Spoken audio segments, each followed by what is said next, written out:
Hindi na ba lumalamig ang aircon mo? Maingay na ba siya kapag umaandar? Mabaho na ba ang hanging ibinubuga niya? Kung may sintomas na ganito, panigurado malakas sa kuryente yan.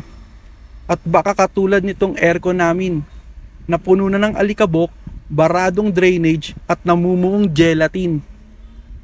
Sa vlog ko na ito, ituturo ko sa iyo kung paano nga ba maglinis ng window type aircon na hindi mo na kailangan pang magbayad pa sa labor.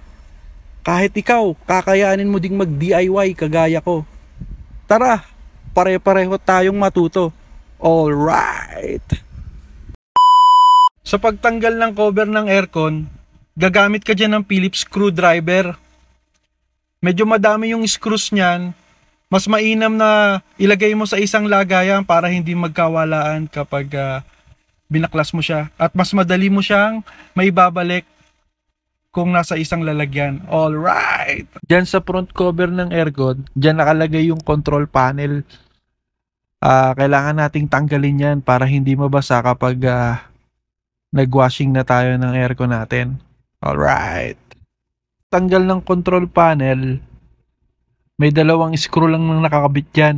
Tanggalin mo lang yon. Tapos yung connection niya papunta sa circuit board, tanggalin mo din yon para tuluyan mo siyang maitabi. Kailangan din nating tanggalin yung mismong circuit board saka motor niya para to make sure lang na na hindi natin sila mabasa. Kasi once na mabasa yan, hindi na po yan gagana at pwede pong mag-short circuit yung loob niyan. Pwedeng masunog o hindi na natin mapakinabangan yung aircon natin. Alright. Sa pagtanggal naman ng wirings dyan sa circuit board, nakaklamp lang yan. Madali lang matanggal. Ito pala yung naging kondisyon ng aircon namin sa loob ng isang taon. Sobrang dumi na. Puno na ng alikabok. At medyo barado na rin po yung daanan ng hangin dito sa evaporator side saka condenser side. At marami na rin po namuong parang gelatin po yan. Kaya nagkakaroon po ng kakaibang amoy at saka maingay na pag-ikot ng pan. Alright. Tips ko lang po sa mga magdi-DIY, bago nyo po baklasin, mas maganda po o mas maisasuggest ko po na picturean nyo po muna bago nyo baklasin para kung sa ganun, kung medyo nalilito kayo, pwede nyo pong balikan para mas madali nyo pong maibabalik sa dati. Alright. Yung ginagamit kong panglinis ng aircon dyan yung nabili ko sa Shopee na aircon cleaner with disinfectant na po siya. Maganda po siya para kahit po paano, may antibacterial po siya na kaya niyang tanggalin yung mga bad odor. Saka gumamit din ako dyan ng Sunrock saka konting sabon para kung sa ganun totally po na malinis po yung gagawin nating paglinis sa aircon natin. Alright. Yan nga, bago ko nililinis, habang nililinis ko, binabrush ko pa po yan isa-isa.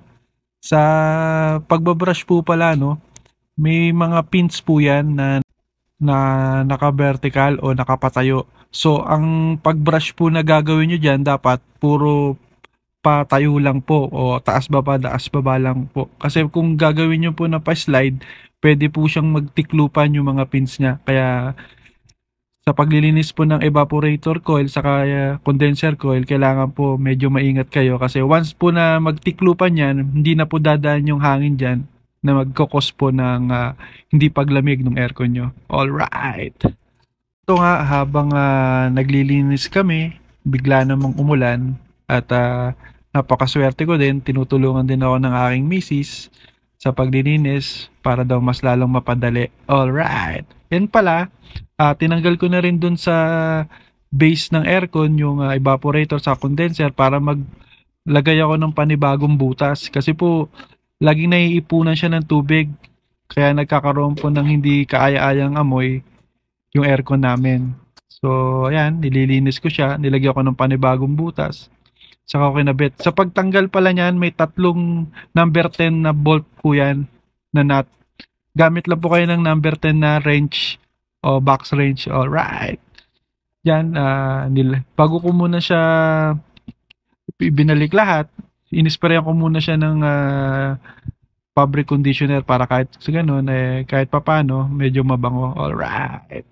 Diyan po sa pagbabalik ng ng motor pan, siguraduhin po lang natin na tama yung pagkakalagay.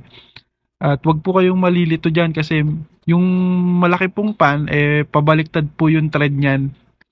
Yung paluwag po niyan ay clockwise. Sa pagkabit naman yan, siguraduhin mo lang na maikabit mo yung yung foundation screw niya. Kasi once na nakalimutan mo yan, mangyayari niya, magbabibrate po yan, maingay po yung magiging andar ng aircon mo. Alright. Huwag nyo din kalimutan na linisin yung thermostat sensor niya, yung kulay itim sa harapan ng evaporator coil. Kasi pag hindi nyo po yan nilinis, mahihirapan niya po yung ma-sense yung actual temperature niya. At hindi niya rin po mai-start at saka mai-stop yung aircon nyo once na na-meet niya na yung optimal temperature. Alright. Sa paglagay naman po ng control panel sa front cover ng aircon natin, ay ganoon din po kung paano nyo po siya binaklas nung simula, ganoon nyo rin po siya ibabalik. Alright. At siguraduhin po rin natin na mailagay yung lahat ng screws niya para po sa ganun ay maiwasan natin yung pagkakaroon ng vibration once na i-test po natin o paanda rin natin yung aircon natin. Alright. Huwag din natin kalimutang ilagay yung air filter natin at linisan kung sa ganun ay tumagal yung lamig ng ating aircon. Tapos na tayo. Tara, testingin na natin. Alright. Oh, naikabit na namin yung aircon. 25 degrees Celsius. Oh. Sobrang lamig naman. Alright. Napakaganda. Tulog na tulog po yung aking anak. Oh. Sarap ng tulog. 25 degrees Celsius lang po yan. Pero napakalamig na. Ganyan po talaga. Parang bago. Pag bagong linis. Alright. Napakalamig. Tapos ay, ito po ang aking misis. Sitting pretty. Alright. May smile lang yan. Pero pagod na yan. Hanggang sa muli. Maraming salamat sa panonood. Sana may natutunan kayo. Alright. Yeah.